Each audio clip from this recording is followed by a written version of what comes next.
Hello everyone, welcome to Startup Academy. So let's continue with our series of idioms and phrases. For today, the first idiom is whet your appetite. Waiting your apatite का मतलब है किसी चीज की और demand करना, मतलब अपनी भूख को थोड़ा और बढ़ाना. Supposedly you are succeeding in every plan of yours. आपने अभी आईएएस क्रैक किया है, now you are preparing for IAS. तो जितने भी दुनिया के बेहतरीन से बेहतरीन एग्जाम है, तो आप उन सबको क्रैक करते हुए जा रहे हो. तो आपकी सक्सेस की जो भूख है, अगर वो और बढ़ जाती है, तो that refers to what whetting your appetite. तो what I can say is to want something more. want something more मतलब कुछ भी हो सकता है. अभी मैंने सक्सेस के बारे में बताया, आप खाने से भी रिलेटेड इसको जो है वो कर सकते हो, क्योंकि यहाँ पर एपिटाइट है, तो एपिटाइट मतलब भूख हो गया. तो आई can say that the aroma of freshly prepared or freshly baked, we can say freshly baked bread whetted my appetite. ठीक है. तो जब आप खाने की नई नई अच्छी अच्छी खुशबू सूंघते हो, तो उससे क्या रिलेट कर पाते हो कि थोड़ी भूख और बढ़ जाती है. ठीक है, तो उसी को यहाँ पे बोल रहे हैं क्या, the aroma of freshly baked bread whetted my appetite. Moving on to the next idiom, we have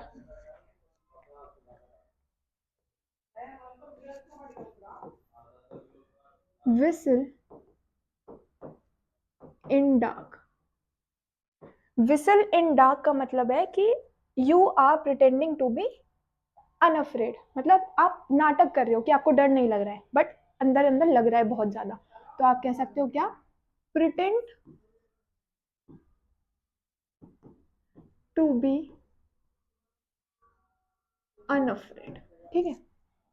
तो इसी से रिलेटेड अगर हमें सेंटेंस बनाने को दिया जाए, तो हम बना सकते हैं क्या, या फिर आप कह सकते हो इसको नॉर्मल भाषा में कि हवा में तीर मार रहा है, सिर्फ अंदाजे लगा रहा है. उससे भी आप रिलेट कर सकते हो. तो उसी से रिलेटेड मैं सेंटेंस बना देती हूँ, जैसे कि he is whistling in dark if he thinks that the problem will solve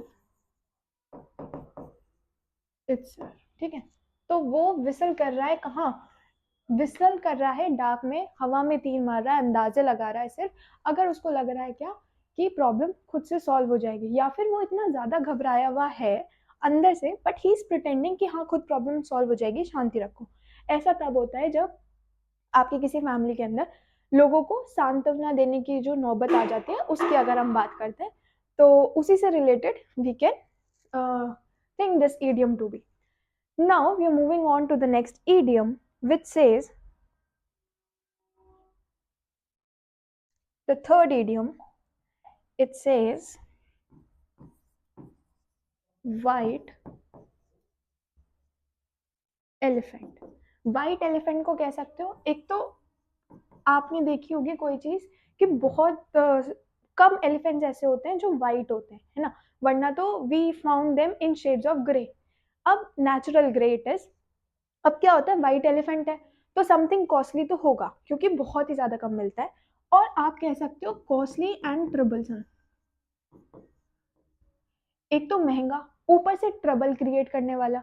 तो कोई भी ऐसा कॉस्टली या ट्रबलसम पोजीशन, इसको बोलो पोजेशन, मतलब अपने पास अगर वो चीज है, तो that refers to what, possession. तो इससे रिलेटेड अगर हमें सेंटेंस ही बनाना पड़े, तो हम क्या बना सकते हैं,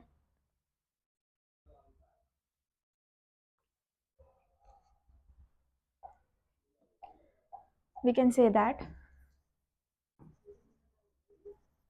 the mansion turned out to be a white elephant. I hope this color is visible. Okay, yes, it is visible.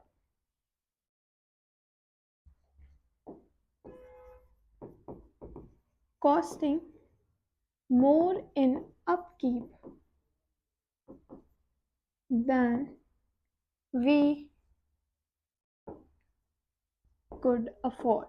मतलब आपने एक महल खरीद लिया, ठीक है, अब वो महल का आपको अपकीप करना पड़ेगा। ऑब्वियसली कोई चीज आपने ली है तो उसका मेंटेनेंस बहुत ज्यादा जरूरी होता है, तो that is costing you more.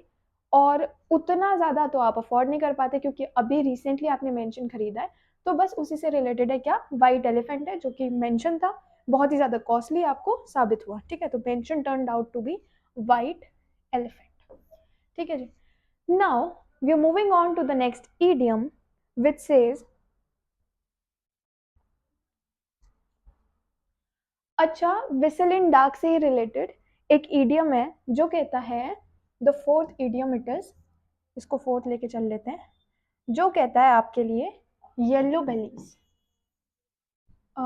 Yellow, it was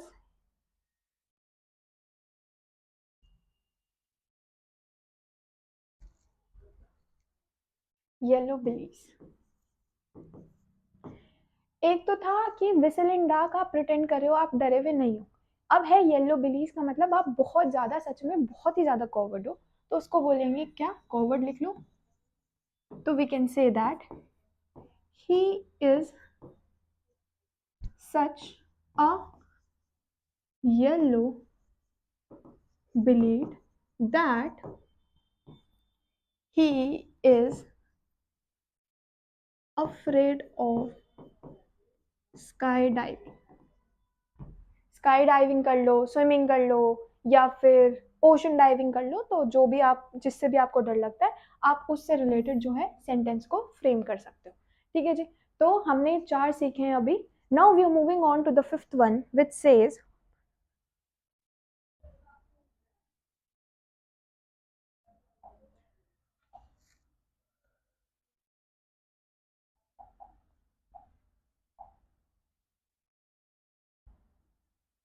okay, it says the fifth one, whole bag of tricks।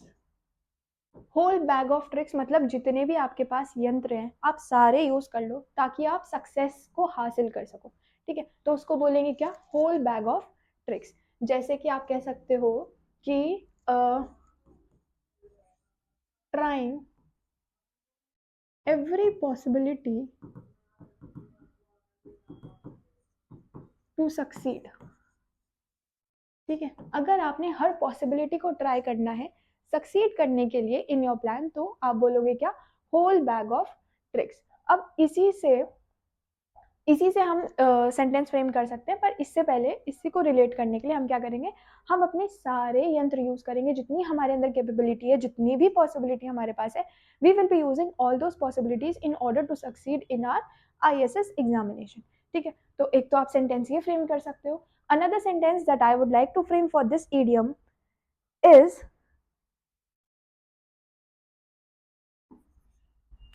oh, this is not at all visible, with her whole bag of tricks she's sure to nail the presentation। हमने यहाँ पर presentation से related बनाया है, आप यहाँ पर बनाओगे अपने ISS एग्जामिनेशन से रिलेटेड, जिसको बोलेंगे क्या यहाँ पर, that will be a homework to try it for ISS, ठीक है, you and your ISS examination, which says the whole bag of tricks। Now we are moving on to the sixth idiom which says,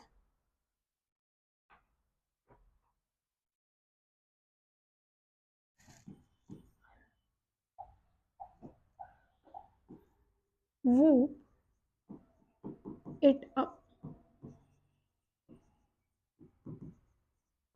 enjoying in a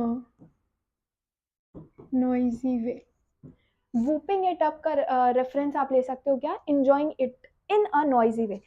supposedly आप किसी धमाकेदार party में चले जाते हो और अगर आप वो चीज़ को इंजॉय कर रहे हो तो वो हो जाएगा आपके लिए क्या, वूपिंग इट अप, मतलब यू आर इंजॉइंग। या फिर आप किसी ट्रिप पर जाते हो बस में बैठ करके, सो वहाँ पर जो नाच गाना होता है, for some people it can be whooping it up because they must be enjoying, but for some people it can be we can say just tolerance thing sort of. Or tolerance से ही related we did an idiom, I hope you remember, in I guess it was in alphabet L. So that is your homework to find out which idiom it was. Now in order to frame its sentence we can say that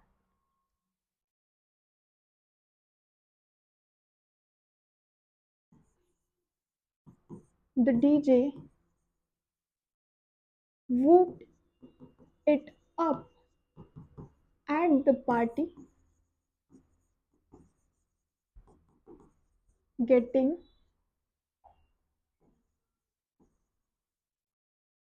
everyone on their feet।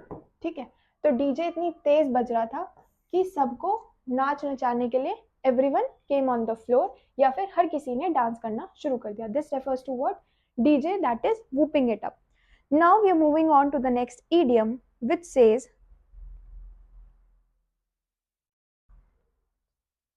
the next idiom is wild and woolly। Wild and woolly, wild तो मतलब जंगली हो गया, woolly भी जंगली से ही relate आप कर सकते हो, जैसे कि आप लिख लो इसको अनकाउथ इन अपीयरेंस और यू कैन से बिहेवियर। अनकाउथ का मतलब होता है जंगली, ठीक है, अनकाउथ रेफर्स टू जंगली, वाइल्ड से आप याद रख सकते हो। तो इसी से रिलेटेड अगर हमें सेंटेंस फ्रेमिंग करनी है तो what we can frame, we can say that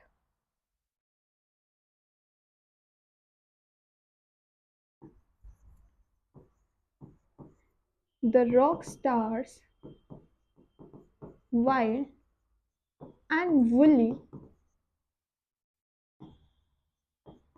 antiques on stage were legendary।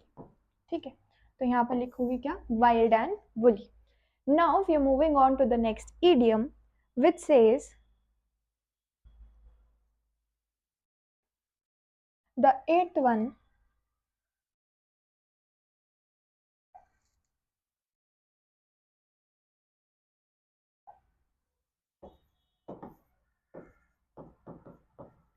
wild goose chase। मतलब कोई ऐसी चीज के बारे में जानकारी हासिल करने के लिए निकलना, या फिर कोई ऐसी हंट के लिए निकलना जो बहुत ही ज्यादा वर्थलेस साबित होती है, जिससे आपको ढूंढने के बाद कुछ मिलेगा नहीं, तो आप लिख सकते हो उसको क्या, वर्थलेस हंट। ठीक है, तो in order to frame it sentence we can say that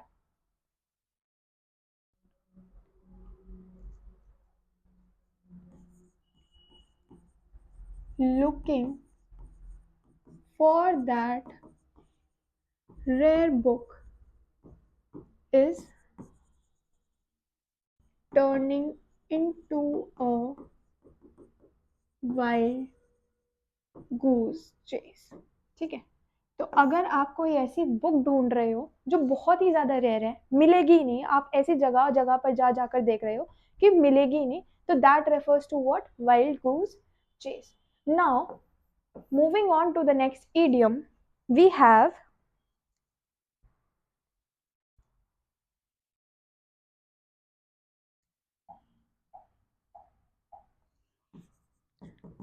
wipe the floor with someone। Wiping the floor with someone को आप लिख सकते हो डिफीट समवन, या फिर आप कह सकते हो ह्यूमिलिएट। अगर आपने किसी को ह्यूमिलिएट करना है, किसी को डिफीट करना है, तो that refers to what, wipe the floor with someone. और जरूरी नहीं है आपको यही ईडियम देखने के लिए मिले, आपको मिल सकते हैं और भी इससे रिलेटेड ईडियम जो कहते हैं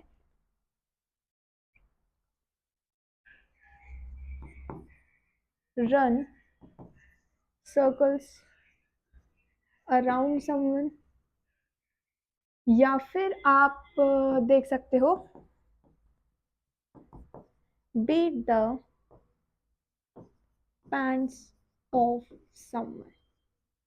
ठीक है, तो सबका मीनिंग सेम है, जो कहता है क्या, या तो आपने डिफीट कर दिया और you have humiliated someone. Now in order to frame its sentence we can say that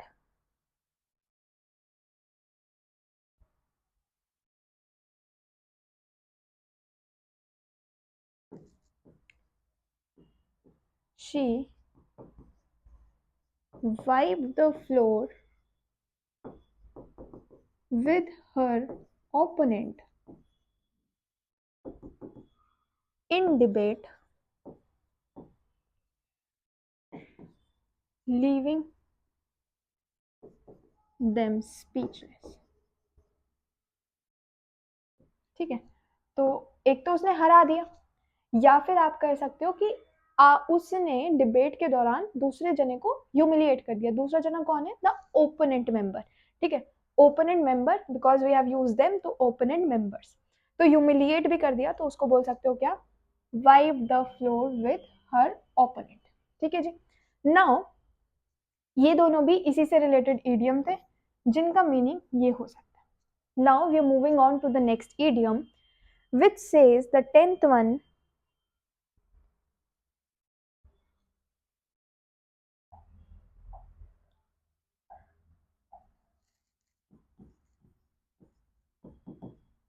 wine and dine। wine and dine मतलब treat someone with an expensive meal। बड़ा महंगा सा आपने खाना खिला दिया है किसी को, तो उसको बोलोगे क्या आप? वाइन एंड डाइन, एक्सपेंसिव मील। ठीक है, तो महंगा सा खाना कब खिलाओगे?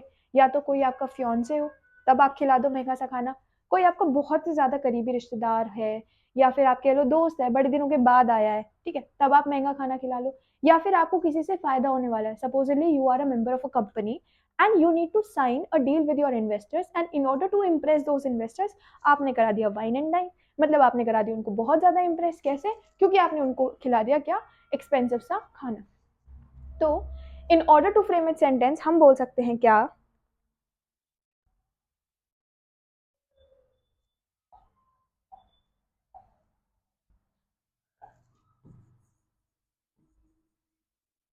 The company wined and dined the potential investors hoping to secure the deal। एक तो डील क्रैक करने के लिए उन्होंने क्या किया? बड़ा अच्छा सा खाना खिला दिया, सो एज टू इम्प्रेस, और कोई मोटो नहीं था, सिर्फ उनको इम्प्रेस करना था ताकि उनके हिस्से क्या लग जाए? डील लग जाए। ठीक है, तो उसी को बोलते हैं क्या? Wine and dine. Moving on to the next idiom we have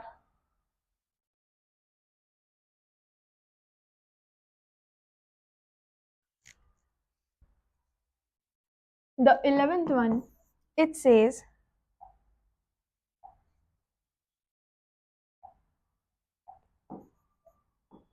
with one voice।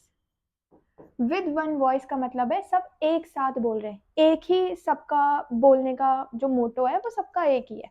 तो अगर छुट्टी जाते तो सब बच्चे एक साथ मिलके बोल रहे हैं कि वी वांट अ हॉलीडे। कोई ऐसा नहीं है नहीं नहीं हमें पढ़ने के लिए आना है, नहीं, सब बोल रहे हैं क्या? We want a holiday.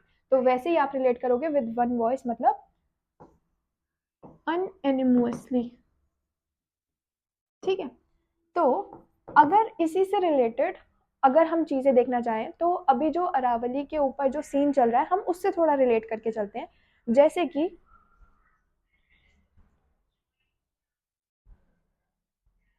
कि वी कैन से व्हाट कि अरावली का जो सीन है उसके लिए people are coming forward in order to protest.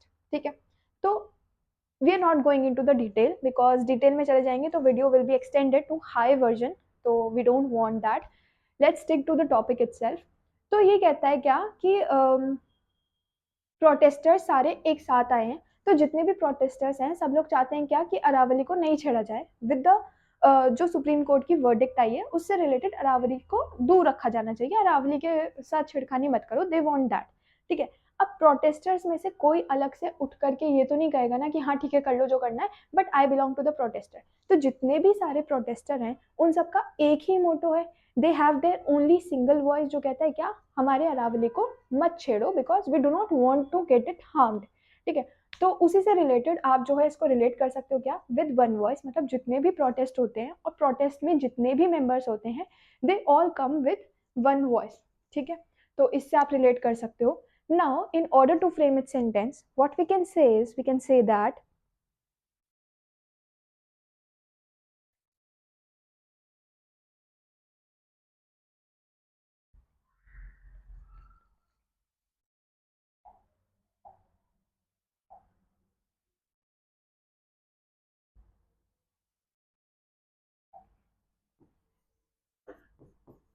the team spoke with one voice presenting a united proposal।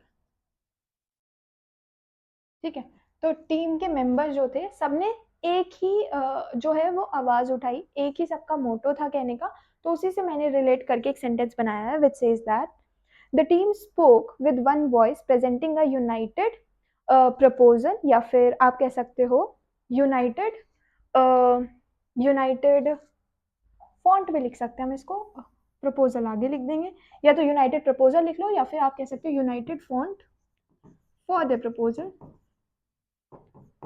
ठीक है, तो इससे भी रिलेटेड जो है वो आप अपने सेंटेंस को कंप्लीट कर सकते हो, जो कहता है क्या, विद वन वॉइस, यानी कि एकजुट होकर अगर आप बातें कर रहे हो तो उसको बोलेंगे क्या, with one voice. I am paying much heed to this idiom because it has significance because P Y Q थे ये आपके इनटू 3 टाइम्स, इस वजह से इसके ऊपर थोड़ी सी ज्यादा चर्चा कर दी गई है।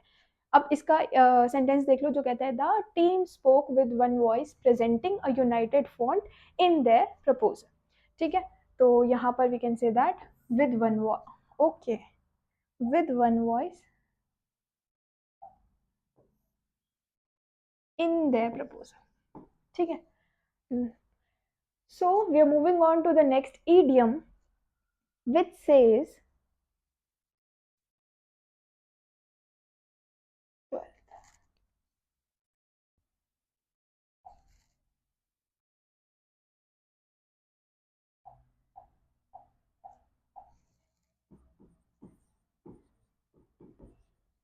wipe the nose।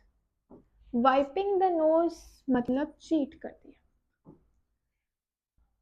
एक होता है वाइप द नोज, एक होता है पेइंग थ्रू नोज, जो अभी हमने हाल फिलहाल में वीडियोस में किया था। पेइंग थ्रू नोज मतलब paying very high amount, large amount पैसे दे रहे हो आप, बहुत ज्यादा हाई प्राइस पे कर रहे हो, तो वो होता है आपका पेइंग थ्रू नोज। एक होता है under the nose, under the nose मतलब नाक के नीचे से पता नहीं क्या क्या चल रहा है आपकी नाक के नीचे। एक होता है in the direction of nose, in the direction of nose का मतलब होता है you are moving in the straight direction. ठीक है, नाक की सीध में जिसको बोलते हैं हिंदी में वो। अब है हमारे pass wipe through the nose, जिसको हम बोलते हैं क्या, चीट करना, या फिर आप कह सकते हो फ्लीस। ठीक है, इसी से रिलेटेड ये भी टर्म है एक, जिसको हम बोलते हैं क्या, fleece. Now in order to frame its sentence we can say that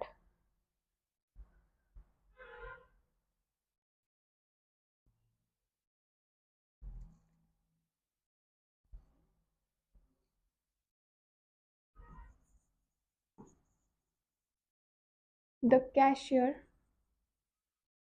wiped the nose of his employer by presenting false bills। ठीक है, या तो चीट कर दिया है, साफ नजर आ रहा है कि फॉल बिल दिखा दिए हैं, तो चीट ही किया है, कंपनी भी बहुत बार चीट करती है क्योंकि दे ऑल्टर देयर फाइनेंशियल रिकॉर्ड्स। तो अगर वो रिकॉर्ड्स के अंदर दे डू सम ऑल्टरेशंस, तो उसको भी बोलेंगे क्या, चीटिंग ही है एक तरीके से, pleasing someone that refers to. ज़रूरी नहीं है आपको वाइप द नोज करके देखने को मिले, आपको और भी चीज़ें मिल सकती हैं, जैसे कि it can be seen as rip someone off, या फिर टेक समवन टू क्लीनर्स। ठीक है, तो ये दोनों भी अगर आपको देखने को मिल जाते हैं तो दोनों का भी सेम रेफरेंस है, मतलब आपने चीट कर दिया है या फिर यू आर फ्लीसिंग समवन। ठीक है जी। Now we are moving on to the next idiom which says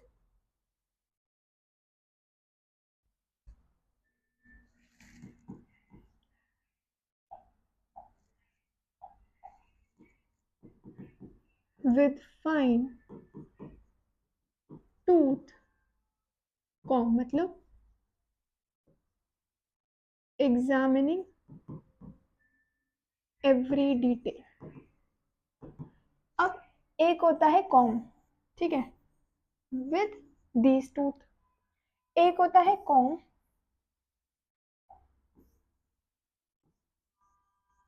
with these tooth, एक होता है com with these tooth।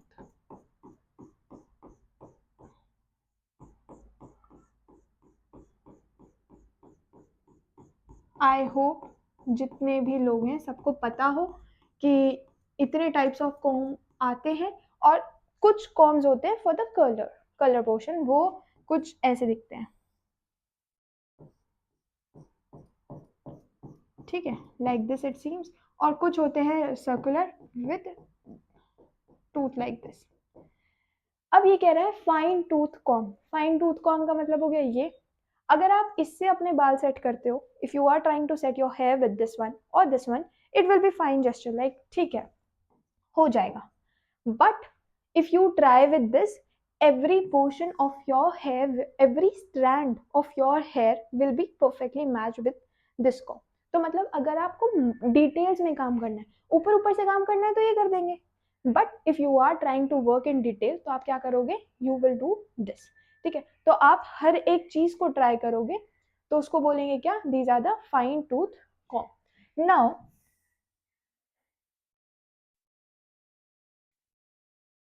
Fine tooth comb का मतलब क्या हो गया, आप हर एक पॉसिबिलिटी को जो है वो एग्जामिन करके चल रहे हो, जैसे कि in order to frame it sentence we can say that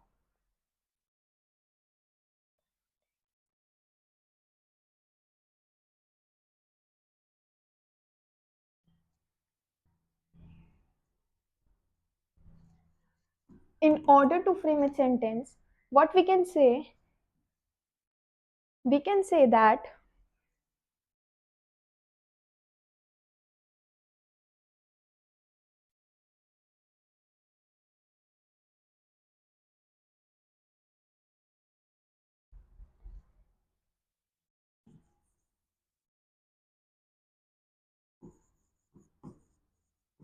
the detectives went through the evidence with fine tooth comb